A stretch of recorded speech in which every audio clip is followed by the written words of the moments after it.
Okay, welcome everybody to this video for LeanTakt. What we're going to do is cover the Takt Steering and Control Boards in their current form, and I'm going to go through these one by one.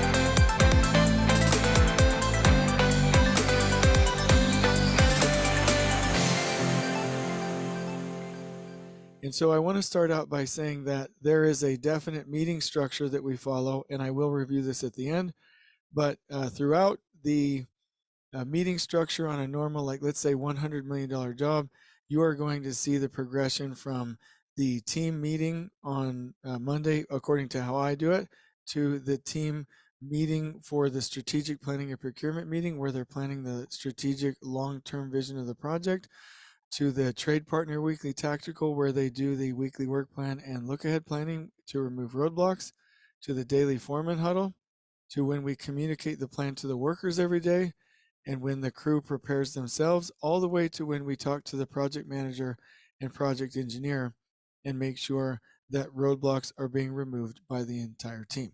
So this might seem like a lot, but actually what this does is these meetings done well will save you time, and the blank space between them will become productive time for you. But it's based on the concept of IDS. So you see this sticky here, identify, and then I'm going to pull an arrow over here to the right, discuss. And once you identify issues, you are able to discuss it with the team and then solve them together. This is called the IDS method. IDS, identify, discuss, solve. The key here is transparency and bringing all problems to the surface. Problems are not a problem. The only problem on a project is when we think we don't have problems, and so we don't identify them, we don't discuss them, and we do not solve them. So let's go ahead and talk through a typical Takt Steering and Control Board usage from start to finish. Again, anybody listening to this needs to remember this must be adapted to you.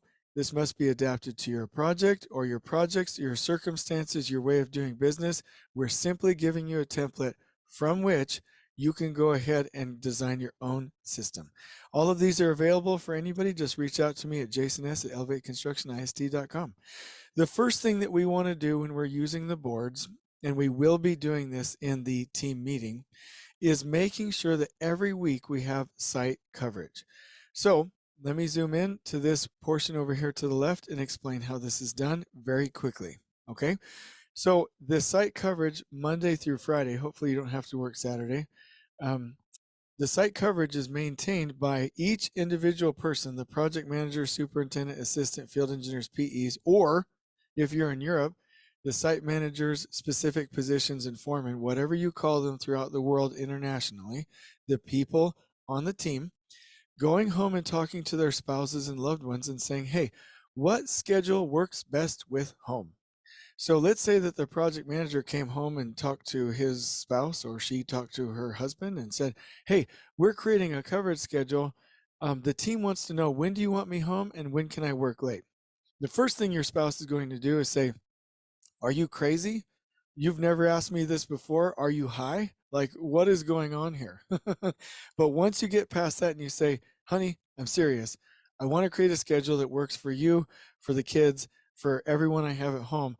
Then you're going to get some data. Let's say that the project manager, first and foremost, said, hey, my family said that on Wednesdays, they really want me home to coach little Johnny's basketball game. And we have a standing date night on Fridays. By 5:30, I would really like to be home to take my spouse, my significant other, my partner on date night. And my family said they don't care if I ever come home on Tuesdays because everybody's out at practice. They're doing games. My wife is doing a business coaching that night. They don't care. So this project manager went home and got some recon, got some information. So maybe the project manager says, hey, my typical schedule is Monday, I typically come in between 8 and I stay till about 5:30. On Tuesdays, I can come in at 7:30 and I can stay as late as anybody on the team wants, right? Wednesday, I want to come in at 8 and I'd like to be done at 3 so I can go to the game. Thursday is pretty common. That's a normal day. Friday, I would love to be out by 4:30 so I can make it home. Okay? So let's say that the superintendent goes home and does the same thing has the same awkward conversation with his or her family, gets the same responses, and maybe the superintendent was like, "Hey, on Fridays everybody's out. It's video game night. Nobody really cares. So my family said I can work as late as I want on Friday, but really on Thursdays they want to do movie night." Okay, so maybe there's something like that. Okay, so the superintendent says, "Hey, I'm in here between 6 and 5. I'm in here, my normal schedule. Um, excuse me. My family doesn't care if I work late on Wednesday, doesn't care if I work late on Friday, but on Thursdays, I'd really like to get home for movie night." So you're starting to see a pattern. And if you go through all of these positions, you'll start to see that the project manager is on tap to cover for the site on Tuesdays, and that the superintendent is on tap, or site manager, whatever you call him, is on tap for Friday and Wednesday. And then as you balance this out with the rest of the team, every single person on the team will have their day when they can cover. So let me just go ahead and put two stickies here. We need to know when people can open the project and when they can cover for the project. The reason that's important is because no schedule, no first planner system, no last planner system, nothing can be super effective unless we have coverage for it and the team is balanced and we have human beings supervising. So the first step in the process for using these Takt Steering and Control Boards is to actually make sure that we have site coverage. So that will also support the family. The other thing that we do with this board over here to the right, which I really like, is to create the meeting system. Once everybody knows their schedule, knows when they have to be home, knows when their personal life interacts with the job site, this is when you're going to schedule these meetings. So the meeting that I discussed below, I'll just go ahead and draw it out. Typically, I like to, on Mondays early in the morning, do the team meeting. Either I'll loop it into the same meeting or do it in the afternoon. That's when I'm going to have my strategic planning and procurement meeting, right? My trade partner weekly tactical, I like to have that on Tuesdays, okay? And then the foreman daily huddle every day, okay? And then the worker huddle first thing in the morning while workers are coming from the parking lot and on their way to the work.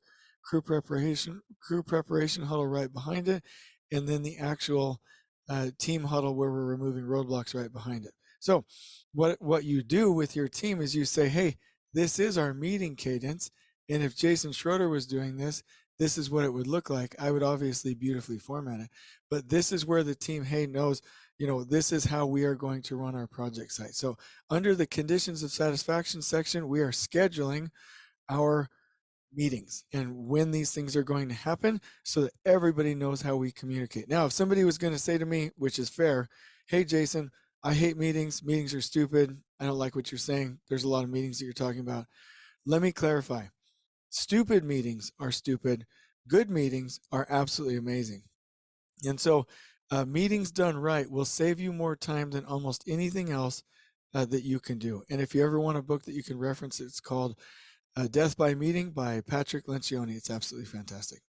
Once you have your meeting schedule, it's very nice to make sure that you have your org chart figured out. And probably everybody's looking at me saying, "Jason, this is not remarkable. I don't know why you're wasting my time with this.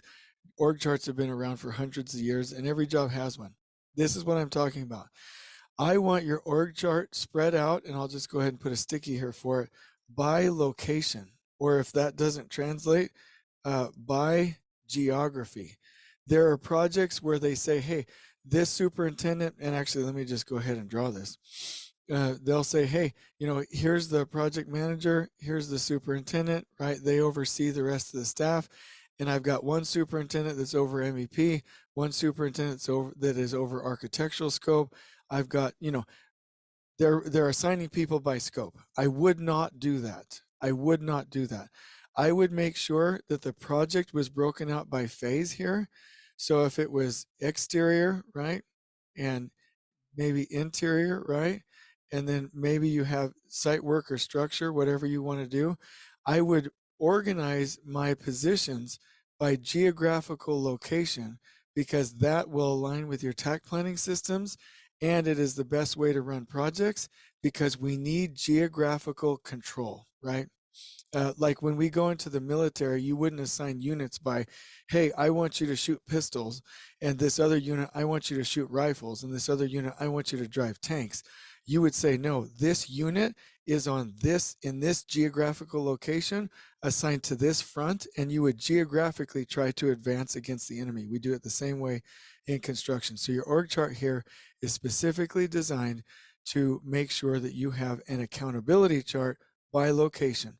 Once you have this board filled out, and this only has to be done once a week in your weekly team meeting or your team weekly tactical, whatever you call it, now you have coverage and supervision for everything else that we're about to cover.